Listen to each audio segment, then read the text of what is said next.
Hi book lovers, welcome back to my channel. I am very excited to do today's wrap up, my wrap up for August for last month, because I had quite a few 5-star reads. I had 4 5-star reads last month, which is more than I usually have. I am pretty picky when it comes to my 5 stars, but it was a great reading month. So let's just dive into all these books I read, starting off with some reverse harem, because of course my first read from August was actually the St. View Psycho series. I read the first 2 books. I probably should have waited for all 3 of them to be out before starting, but I was just too impatient. So I read book 1, Start a War, and book 2, Half the Battle. I gave both books 4 stars. It wasn't quite as good as the St. View Prison series, because I love that series, but this one was still very solid. The heroine Bliss, she and her brother grew up in St. View, which is the super rough, super poor city, but she was able to get out thanks to her brother Axel. It's many years later now, and Bliss has never had to return back to St. View until now because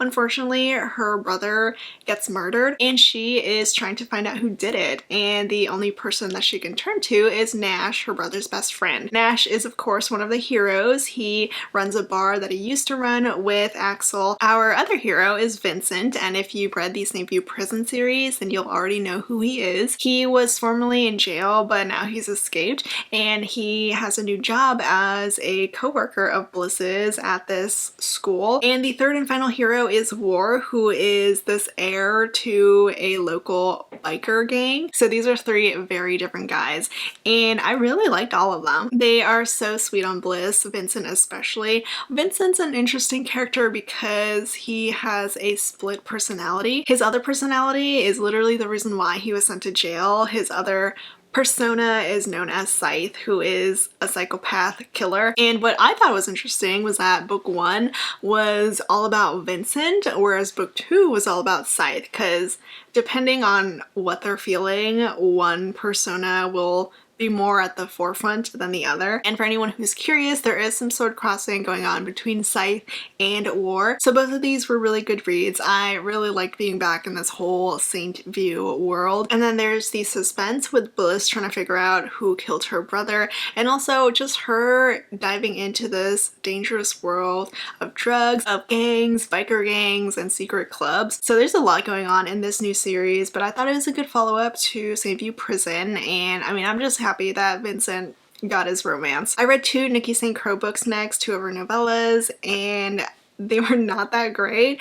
I mean, the only reason why I read her was because I kept seeing everyone talk about her, and then my library got a bunch of her audiobooks recently, so I was like, okay, I'll give these a try. They're short, they're novellas, so it's not like it'll take too long. The first one I read was her MF Paranormal Romance, The Hot Vampire Next Door, her vampire romance, and I gave this one 2 stars.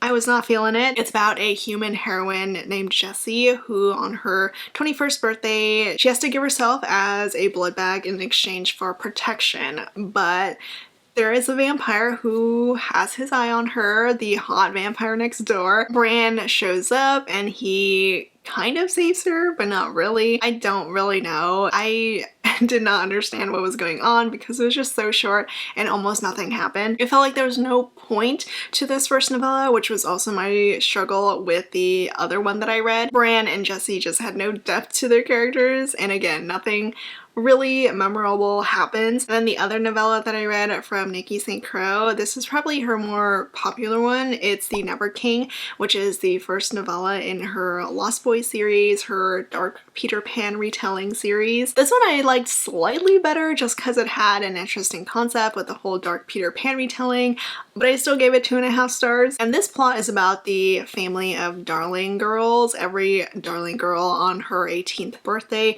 she disappears, and then when she comes back very broken. Winnie is the latest Darling girl, and she gets taken by Peter Pan and his lost boys to their alternate world, I guess, to Neverland. Some of them are fae, I think. I'm still not really sure about what they are, and it is supposed to be reverse harem.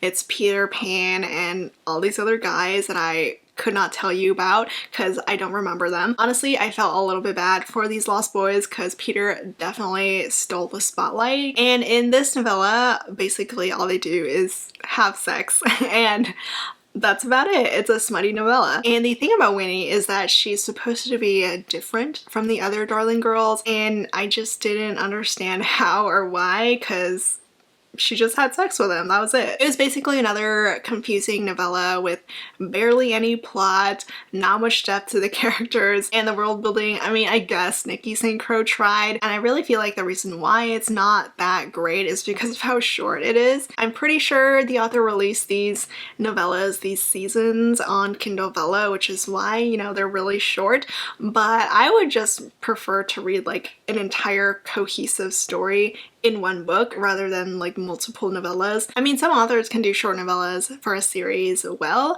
but Nikki St. Crowe is not one of them. Speaking of novellas though, my next read was another smutty novella that I probably shouldn't have liked as much as I did. I know it's just talk shit about Nikki St. Crowe's novellas being too short to be anything good or substantial, but I mean, when you read Jessica Cain, you know what you're getting, right? You know you're in for a short, filthy time. She doesn't try to be more than she is, which is what I appreciate about her and why I enjoy her books. So I read her newest book, Property of Pops, which is a best friend's grandfather romance. Just when you think Jessica Cain can't do more than she did and top herself, she does and comes out with this shit. And you know what? I gave it 4 stars because I really liked it. I ate this up and I'm a little embarrassed by it, but it was pretty good. Minus the whole thing at the end, that really strange thing at the end that happened, but I kind of blocked that out mentally. But basically the heroine falls for her best friend's grandfather, who is like 40 years older than her. It's love at first sight. They meet while on vacation at the beach when the heroine is with her best friend's family. It's Jessica Cain. He's a Jessica Cain hero, so he is obsessed with her. Honestly, if you're curious about this one, I say go for it. Give it a try. It was a fun time. Very hot. I just, you know, mentally imagined him a little younger than his 60s in order to make this work for me. I did read some more normal books this month though, I promise. I read Bet on It by Jodie Slaughter. This was my first time reading Jodie Slaughter, and I think this is also her first book with a publisher, and it was cute. I give it 3 stars. The romance is based on this bingo-based sex pact between Asia and Walker. Asia, she plays bingo with the elderly, and one of her favorite bingo buddies is Walker's estranged grandmother. Walker is from this small town that he hasn't been to in a very long time, but he has to return because his grandmother is sick. He's there to take care of her, and this is when he bumps into Asia, and there's some good chemistry between them pretty much from the start. But the thing about them is that they don't really want to enter a relationship. They don't want to catch feelings, so they start up this bingo-based sex pact to make sure that no feelings get involved between them. The only reason why I didn't love this one more was just that I didn't feel the romance here. Like, they were cute together. Things were really fun between Asia and Walker, but I just wasn't all that invested in the romance. I did love their small town though. I loved all these secondary characters, and I would love more romances set in the small town. I just didn't really love Asia and Walker as much as I wanted to. I read another small town romance next. I read The Outpost by Daphne Perry. I gave this one 4 stars. It was the final book in the Jameson Valley series that I needed to read. I started book 1 years ago, and now I've finally finished with it. The Outpost is book 4 in the Jameson Valley series. This is Sabrina and Beau's book. Sabrina is a journalist, and she writes this expose on a very dangerous man, so now she's on the run from him. She runs away to Jameson Valley, which is where her best friend lives, and this is where she meets Beau. Beau is basically a giant mountain man, and he is the biggest grump. He is very reluctant to be around Sabrina, but he does take her to the Outpost, this very remote cabin, so that no one can find her. He's just not really happy to have her around, but there's still this undeniable connection between them. I love seeing this grump catch feelings for Sabrina. He becomes so protective and wonderful over her, and he has a really sweet dog too. But these two work great together. I love the forced proximity that happened when Beau would visit the Outpost. The suspense was well done, but it didn't overshadow the romance, which was perfect. And even though I technically already read the final book in the series, this was still a good ending to the series for me. The next book that I read was The Accidental Pinup by Danielle Jackson. This was another new to me author from August, and I give it 3.5 stars. I love the premise of this one. It's about 2 rival photographers. Cassie is a photographer who does boudoir photos. She ends up collaborating with her best friend, who is about to launch this lingerie line, and instead of being behind the camera for this campaign, Cassie ends up in front of it. She becomes the accidental pinup, the model for her best friend's lingerie line, and the photographer for this is her longtime competitor, Reed. Basically, from the start of this shoot, they just went head to head. There's some great banter, some good chemistry, and I just love the whole like photography aspect to this book. The only thing that I wasn't a huge fan of was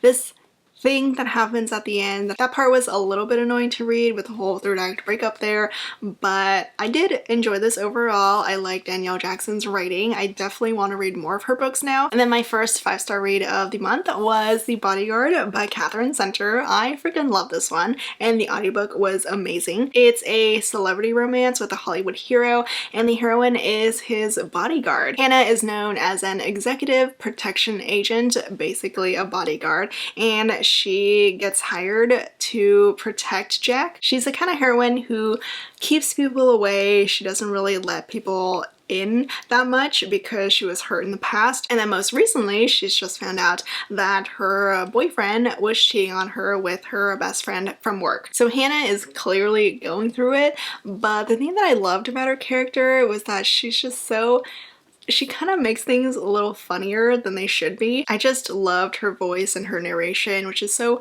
fresh and fun for someone who tries to be cold-hearted. And then because there's been some workplace drama, Hannah has been assigned to Jack, who is this Hollywood movie star. He was really famous until he kind of dropped off after the death of his brother. So she's hired to protect him from a stalker and also pretend to be his girlfriend when they go visit his hometown to see his family. Jack and Hannah were so freaking cute together. I loved how Jack was so sweet with her. He's the only one who's able to get under her skin, make her feel and show emotions. So they were adorable together, and I just had the best time reading this one. I mean, I was laughing one chapter and then just feeling so sad for the heroine the next. There were a lot of ups and downs with this one, with the heroine going through all the emotions, but I just loved every bit of it. And then next I read 3 of the Peculiar Taste novellas. This was a paranormal romance series that started on Kickstarter, and I was able to get some arcs for it. I only read 3 of the 6 though. I read the 3 ones that were most interesting to me. I'm a little sad though, I didn't love them more than I wanted to because they all sounded so good. The first one that I read was The Captive Merman's Promise by Zoe Castile. I gave this one 3 stars. I really wanted to love it more because I love Zoe Castile, and also it's a mermaid romance. The heroine, Amada, is part of this cursed family. All the women in her family are cursed in love, but she was able to do some sort of magic and take that curse into herself and into her body to save the rest of her family. Now though, she really wants to be free to love, and wants to destroy this curse, so she goes to visit the Grandmaster. The Grandmaster is this really powerful being who owns all these different creatures because he gives them bad deals. And one of the creatures is the hero Ronin. He is a warrior merman from many centuries ago, so he's been a captive for a very long time. He has basically lost all hope of ever being able to be set free until Amada arrives. It's instant love between them, and she wants to save him, but she kind of has to choose between her curse or saving Ronin. I just did not expect this book to be so depressing with all the captivity and hopelessness. I really just wanted like a sexy merman romance, and I mean, it is kind of hot, but it just wasn't what I was expecting. And then the second Peculiar Taste novella that I read was the one by Nikki Sloan. This is The Vixen's Deceit, and I gave this one 2 stars, unfortunately. This is another novella that I was excited about because it's an author that I love. I love Nikki Sloan, but her writing a paranormal romance was not that great, and this barely read as a romance either. It more felt like a horror book. The novella is actually told completely in the hero's point of view, which was interesting. Tyler is a journalist, and he's been assigned to write about this haunted house. He gets the whole tour, he gets immersed in this haunted house, and it really felt like I was just reading some horror book about a haunted house. There was absolutely no romance. And then much later on in the novella, he meets one of the cast members named Chelsea, and she's the heroine, but she's barely in it. And then the whole paranormal stuff happens at the end that was really vague, and I just didn't feel anything here. Romance was barely there. I mean, I guess if you're in the mood for something spooky, this would be good, but This was also the kind of novella that I was not expecting, especially not from Nikki Sloan. I really wanted more steam here and we didn't get it. The third novella though really gave me the steam that I was missing from the Nikki Sloan one. This is The Hellmouth Guardian's Lover by Adriana Herrera. It's a second chance romance and it had so much good potential, but I really wish it was longer. It felt like a lot was missing and you're kind of just thrown in the middle of a story because there's so much history between the main characters and I really wish we got it. So I gave it some 3 stars as much as I wanted to love it more and as much as I love the steam here. Like I would give this 5 out of 5 just for the steam. But like I said, it's a second chance romance. Ariadne is a Hellmouth guardian. A Hellmouth is basically a portal between like the regular world and the paranormal world, and she was trained by the hero Augustus, who is a serpent demon. He was her sentinel and they fell in love with each other when he was training her. They got together, but then he ends up breaking her heart, betraying her for her protection, and she vowed to kill him the next time that she saw him. I really liked how angry she was at him and how they fell back into bed with each other, but she kept it very unemotional. As much as he wanted her heart again, she only gave him her body, at least at first. And they were so freaking hot together. I don't know what Adriana Herrera was doing, but she went off in this novella. So this one was the hottest one of the 3 that I read. My favorite one probably because of this as well, but I can't say that any of the 3 novellas, any of the 3 Peculiar Tastes novellas were amazing, unfortunately, but I would love more paranormal romances from Adriana Herrera. Next, I read Darius by J.R. Ward. This is her latest Black Dagger Brotherhood world book. It also came out audio first, so that was how I read the book. I gave this one 4 stars. It's like a generous 4 stars, but I did really enjoy it. I mean, I always love being back in the Black Dagger Brotherhood world.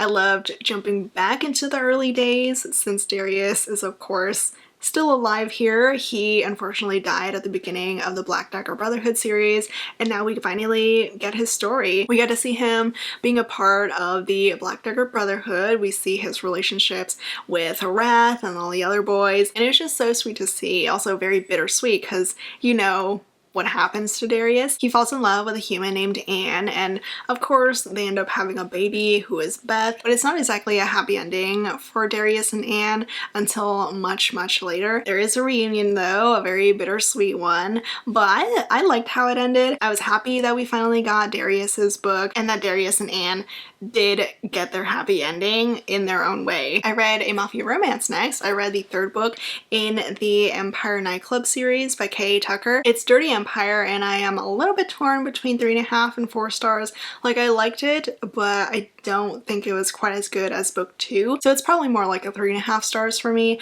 but I still really like Gabriel and Mercy's romance here. I mean, I can't really talk too much about this book because we're 3 books into a series and I don't want to spoil anything, but essentially Gabriel and his brother are still trying to get out of the mafia world, of the mafia life. They're trying to find a way out under their father's thumb while he's still in jail. Gabriel and Mercy are still solid here, even more solid together. You know that they're meant to be together. There aren't really any hesitations anymore. They've truly fallen in love and they just want to be together. Is it the most amazing mafia romance series that I've read? No, but it is a fun time and I love the audiobooks. Like, the narrators for the series are amazing. Gabriel's voice is perfection, so I highly recommend, if you want to read the series, that you listen to the audiobooks and also just binge them all because the first 3 books all have some sort of cliffhanger. My next book was Ruby Fever by Alona Andrews. This is my second 5-star read from August. I loved it. I mean, I basically love anything that Alona Andrews writes. This is the final book in the Hidden Legacy series. It's book 6,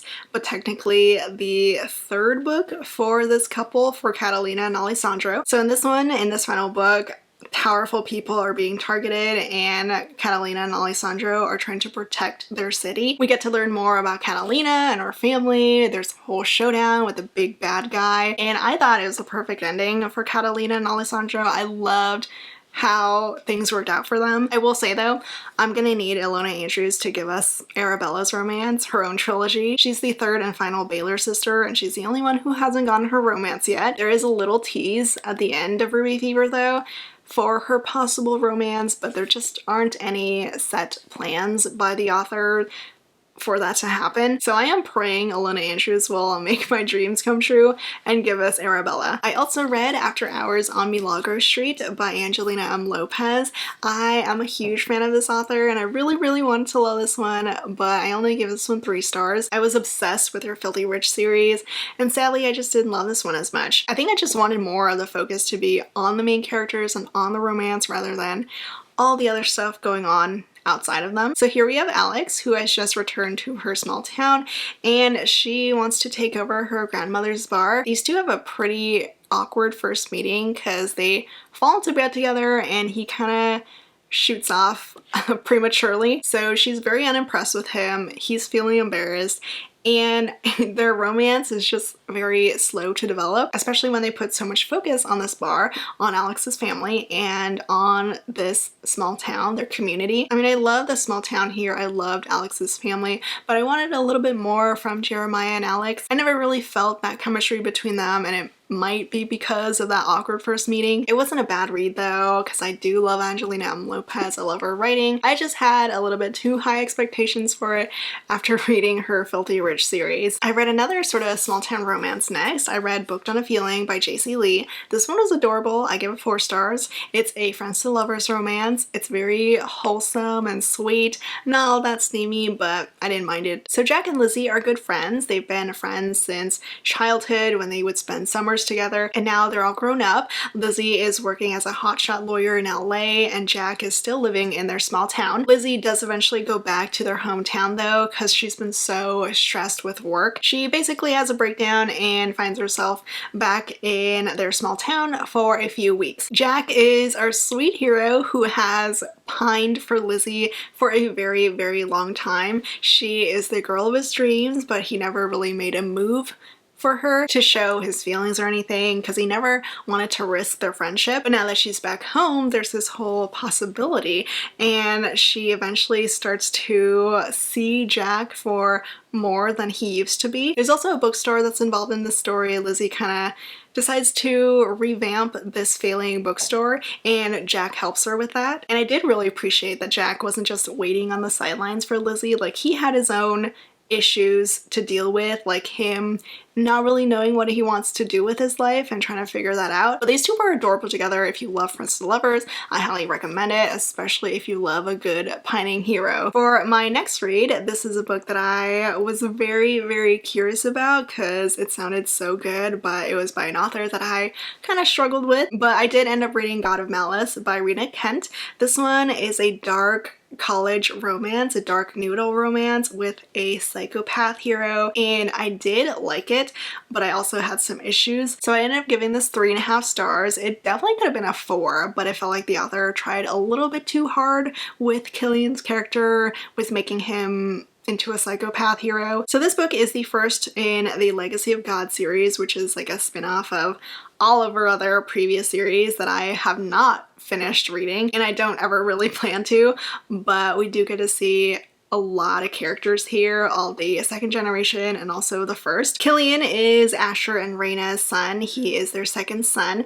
Their first son is the golden boy, and Killian is the psychopath. He is that guy who, as a kid, would cut up animals, so you know he's gonna turn out insane. Glyndon is Astrid and Levi's daughter. She is kind of the princess of their family. They come across each other when Glyndon is about to commit suicide because her best friend recently committed suicide. She has all these dark thoughts that lead her to this cliff where Killian sees her, and he, being the fucked up boy that he is, decides he wants to take a photo of her while she's about to die. Unfortunately for him, Glyndon decides that she doesn't actually want to die, she wants to live, but Killian isn't about to let her go unless she does something for him. So here's where the very dubious consent scene happens. So already off the bat, it's a pretty dark book, but I did think it was pretty interesting how Killian's character slowly evolved. I mean, he's still very much a psychopath, but you know that Glyndon is the only one for him. You get to see his slow obsession with her. I just think that Rina Ken tried a little bit too hard with trying to portray Killian as a psychopath. Like, it's more telling than showing for his character. The book is also really long and it probably didn't need to be. There were just so many side characters and things going on with them that I wasn't all that interested in and didn't really need. But I don't know, somehow it all still worked. Like, I did like the romance here. It took me a long time to finally get invested and to enjoy the characters, but it still happened, so I do have to give it props. Here is another neonatal romance that I read, but this time set in high school. I read Misfit by Elle Kennedy. This is the first book in her new high school romance series, her prep series, and it definitely has her Aaron Watt feels, but it wasn't quite as good. I gave this one 3.5 stars. So here we have RJ, the hero. His mom has recently just gotten remarried. His new stepdad is very, very wealthy, so he gets put into an all-boys prep school. RJ is very much an outcast kind of character. He literally does not give a fuck about anything except for his side job and the heroine Sloane. But Sloane, being the school's headmaster's daughter, puts a little wrench in the romance. But Sloane and RJ were so freaking fun together. I love their banter. They just pop in every scene that they're in together, and I really wish that we got more focus on them in this book rather than on everything else, because we get quite a few point of views in this book that were so unnecessary. I get that all the point of views are a lead up to like the future books in the series, but I really just wanted to go back to RJ and Sloane anytime we got to some side characters' point of view. I will say though, I'm very impressed with how Elle Kennedy wrote this high school romance, because it definitely has a more mature feel to it than I was expecting. I did like it overall though, and I'm very, very intrigued for RJ's stepbrother's book, because we get a little tease of him and his heroine at the end of Misfit. I read a historical romance next. I read Betting on a Duke's Heart by Rosaline Singh. This was a 3.5 star read for me. I did like it. It was, I think, the author's debut, but it was just a little bit too much about horses, and I literally could not care less about horses. So here we have a Duke hero, Aetius, who is trying to fulfill his late father's dying wish, which is to own this winning racehorse that the heroine kind of owns. Like, this horse is part of her dowry. Dina is the half Indian heroine who really wants a love match but is struggling a lot with that, especially since her dowry has this winning racehorse, and all these guys are trying to win her hand just for this horse, including the hero. All she really wants though is a guy who's not horse obsessed, because she grew up with her father and she wants nothing to do with that. But unfortunately, there is a contract for Aetius and Dina's arranged marriage, and he is desperately trying to convince her to go through with it while also slowly falling for her. Their banter was really fun when they were together. I really liked the setting for this historical romance. It's set in the 1890s, so we do get like the first cars and stuff. This book did remind me a lot of this other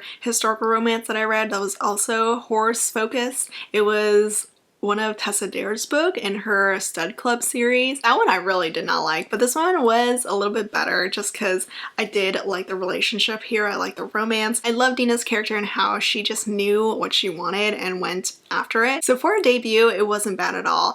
I just would probably have preferred less horses in this one. I read the latest Nalini Singh last month. I read Storm Echo, which is book 6 in her Side Changeling Trinity series, and also book 21 in the Side Changeling world. We're back with the Mercants here. Ivan is part of the Mercant family, and I adore this book. I gave it 5 stars. It was just exactly what I wanted and what I was looking for in a Side Changeling book. We have this amazingly sweet and emotional and heartfelt romance between Ivan and Soleil. Ivan is Sai and Soleil is a changeling, and there's also some amnesia involved here with Soleil. In the beginning of the book, Soleil and Ivan, they form this connection together and they start falling for each other, but then something tragic happens with Soleil's family, with her pack. It takes a long time for Ivan to find her again. He has never stopped thinking about her, he's never stopped looking for her, but she's very different from how she used to be. She's very broken from what happened, and the romance is just so wholesome and sweet. I love them together, and I mean, I'm not gonna lie, I mostly loved how this relationship reminded me a lot of the one from Heart of Obsidian. We also get to see a lot of my favorite characters from the Side Changeling world. We get to see a lot of Lucas and Sasha, Caleb, and I know this one just released, but I'm craving more Side Changeling books now. I read the latest H.D. Carlton book last month. I read Does It Hurt for the Ravished by Romance book club. This was a very interesting book, to say the least. I am torn between 3 and 3.5 stars. It definitely wasn't as good as the Cat and Mouse duet. That series was great, but this one was very different. The heroine Sawyer, she is on the run and she somehow finds her way to Australia, which is where she meets Enzo, the hero. They have a one-night stand and Sawyer ends up stealing his identity because this is how she's been surviving while being on the run for the past years. Enzo is rightfully pissed and eventually tracks her down, and he forces her onto his boat. He's like a shark expert and he loves the ocean, so he takes her onto his boat so that he can get revenge against her. They go out to sea, but unfortunately there is a storm that comes in that leads them to crashing onto this remote island. It's not deserted though, because there is a lighthouse and a lighthouse caretaker there named Sylvester, and he is very, very creepy. Enzo and Sawyer pretty much have no choice but to stay with him and stay in this lighthouse, and really disturbing things happen there. But the thing about Enzo and Sawyer is that they don't really do anything about it. They don't try to investigate much. They just have a lot of sex, and a lot of it is hate sex.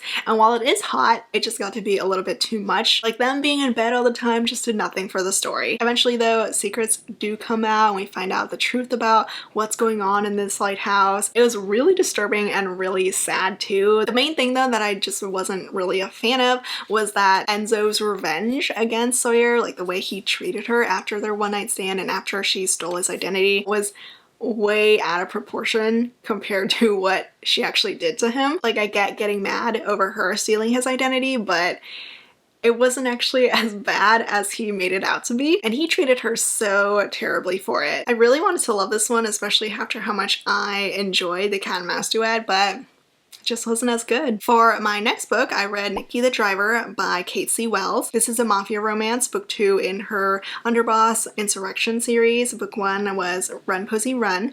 I did not love that one, but I was looking forward to this one because it has an obsessed hero, and this obsessed hero is the main reason why I'm giving this 4 stars. Nikki and Zita grew up together, they went to the same school, and he has been obsessed with her since he first saw her. He would follow her around and stalk her without her knowing. He has waited for a decade, like over a decade, for Zita, and now he finally gets to have her as his wife because she's been forced to marry him to protect her family. So we have a hero who is completely obsessed with a heroine and would kill for her and has killed for her, and a heroine who wants absolutely nothing to do with him but eventually sees that she is everything to him. Zita does struggle a lot with her eating disorder in this book. She binge eats, she exercises excessively, she counts her calories all the time, and it takes up like a large part about this book that I'm sad it never really got resolved at the end. Like, she never really does anything to take care of this disorder. I think in general, Kate C. Wells doesn't exactly have the best endings, because the ending here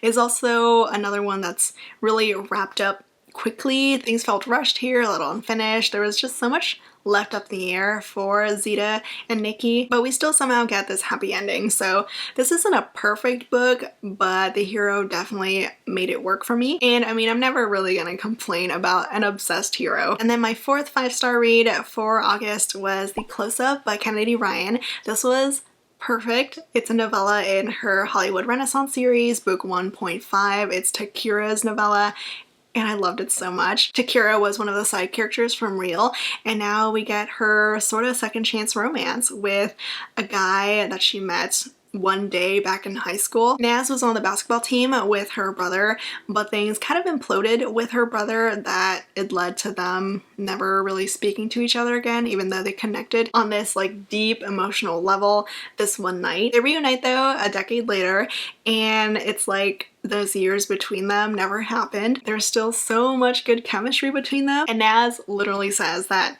he's never stopped thinking about Takira. Things are so perfect and wonderful for them here, but they still need to figure out how they can be together, especially when her brother hates him. I love this one. I love the longing and the pining between them. Kennedy Ryan never fails to blow me away. I read a shifter romance next. This is Big Bad Wolf by Sulika Snyder. This one was a bit of a struggle. I gave this one 2 stars. It's paranormal romance, but also has urban fantasy vibes to it. It's set in this almost post-apocalyptic world where paranormal creatures exist, where shifters exist because of scientific experiments, and also because of what happened in the 2016 election. It is a very, very political book that I did not expect, and it was just way too heavy in this book. It completely overshadowed the little romance that we got. The hero is a shifter. Joe is an ex-soldier who was turned into a werewolf because of government experiments, and now he is on trial. His character was not at all enjoyable to read because of how much he hated himself and hated his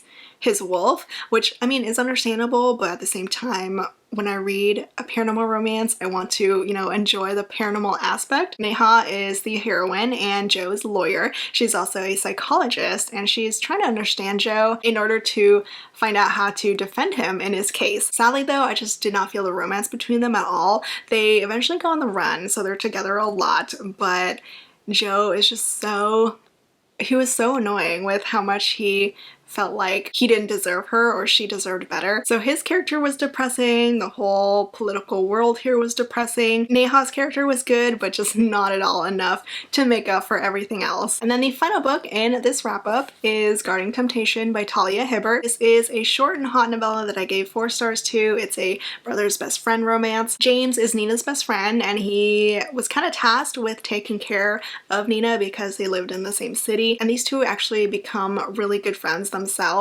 It's just that they also really want each other, and they've wanted each other for a very long time. So if you want some good mutual pining here, this book is great. One night though, James and Nina do fall into bed together, but James the next morning says that it was a huge mistake. So obviously Nina is like, screw you, I'm gonna cut you out of my life. But then she eventually asks James for help because she has been getting some death threats. James is not at all happy to hear this, so he kind of forces himself into being her new roommate so that he can protect her, and things get even hotter between them because of this forced proximity. It's super hot and quick. If you've read Talia Hibbert before, you pretty much know what to expect, like a sassy heroine, an obsessed hero, and lots of steam. I do have a bonus book that I'm technically not really rating or including as, you know, a book that I've read, mainly because I read 30% of it and then skimmed the rest. So I tried to read Pen Pal by JT Geissinger. This was on my summer TBR. It sounded so freaking amazing.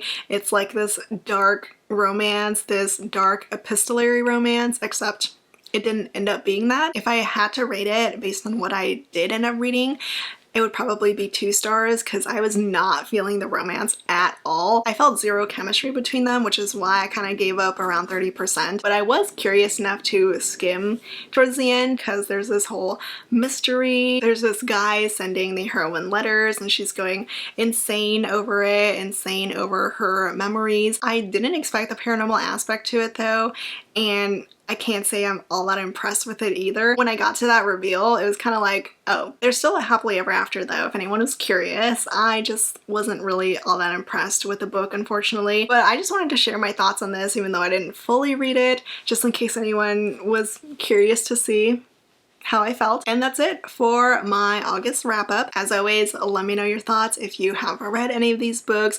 All of them will be linked in the description down below. Thank you so much for watching, and I will see you all next time. Bye.